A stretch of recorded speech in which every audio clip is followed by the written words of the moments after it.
Mimi ni baba wa Kelvin Kiptum. Tumepitia mengi na ni mengi.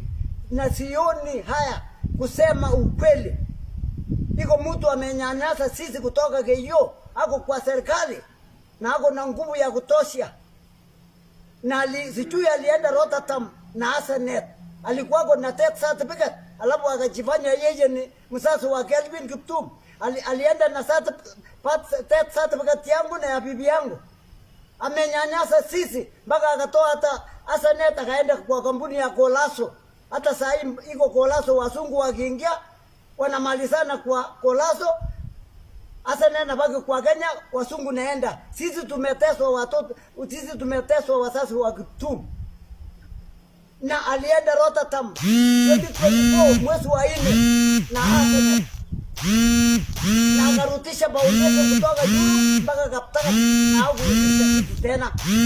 Alitumia nguvu ile hapo naye. Wakafanya bautisha hapo Kaptaka na sisi atubu kwako. Mimi nashangaa. Mtu msema iko na watu yake na kukuja kunyanyasa sisi.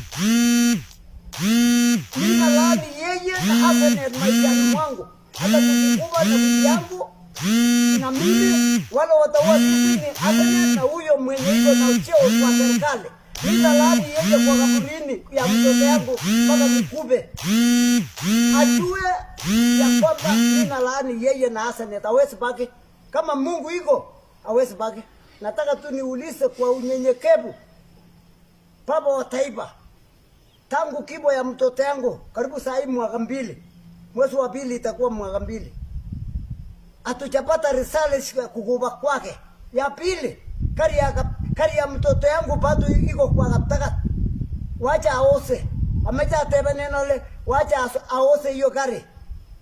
Ni nini kilifanyika mpaka kari saa hii mwaka 2 ijawachilia sisi? Na Asenet ndio najua maneno, anachua juu ya hiyo kari. Na daktari mwingine ambaye iko Kipkorgot alifunga gari ya mtoto yangu. Asante.